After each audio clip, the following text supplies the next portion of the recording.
Hey there guys, Raymond here, also known as Ray Vision, and check it out today. Well, we are going to be playing some Forza Motorsport 6. Unfortunately this week there is no challenge with Marco, and that is because me and him had trouble lining up our schedules to have a recording time. Don't worry guys, Marco will still be in videos to come because, well, there's a lot of car or brands that we still have not done. So what I did this week instead of that is a Nürburgring drive, which you guys will see later this week, and the drift build. And this drift build is gonna be, because, you know, it just came out, a Pontiac Aztek. Because why the fuck not? Also, Breaking Bad. I mean, like, why not? It's an awesome show.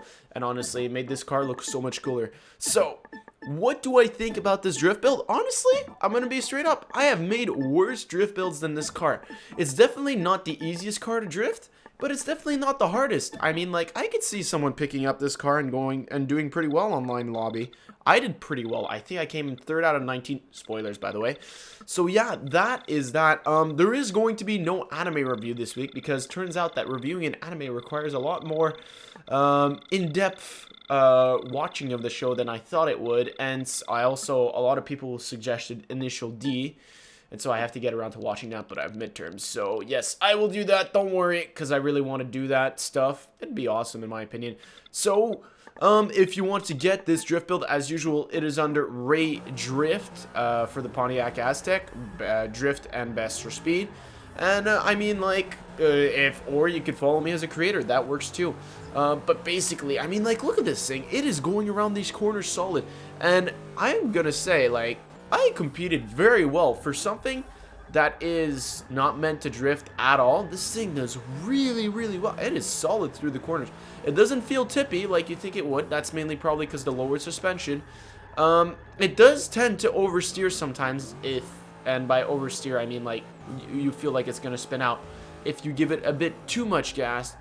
Or else the rest of the time it feels very, very stable. You just need to carry a bit of speed into the corner, e-brake, and then you can power out. And even then, you don't need the e-brake to initiate your drifts. This car has plenty of power to go around. And yes, it's heavy, but it's not that heavy. So if you want, you can just lay down that power and just go for it. The thing is that I'm on a track which is just composed of basically e-brake entries to turns to get points. I mean, like, how do you want me to power into this turn? It will not work, I can guarantee you that. And so, but this thing, look at this. It is just super solid around all the corners. At least if you ask me, I find it is. I mean, like, oh yeah, also that Aston Martin, fuck that guy. I'm sorry guys, if you do not know how to drift, it's fine to go into online drifting lobbies, but I do have a recommendation if you want to learn how to drift. Actually, I probably should make a video, how to drift 101. Don't go into the online lobbies, and if you do, don't have a car that drives super fast like this Aston Martin.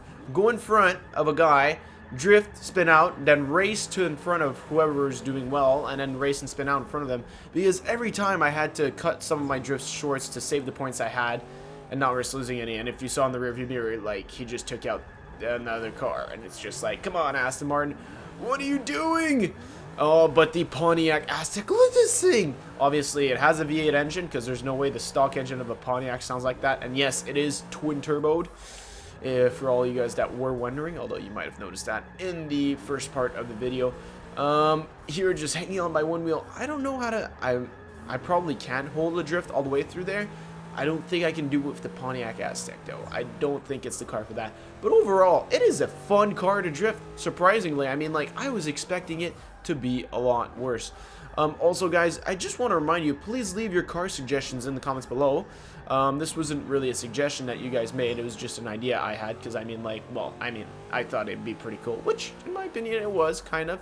So, if you feel like making any suggestions or cars that you'd like to see me try and drift, please leave those in the comments below. And as you can see there, I struggled a bit. That's because I carried too much speed into that turn and wasn't able to complete the parabolic arc of my drift. So, thanks for watching, and I will see you all in the next one.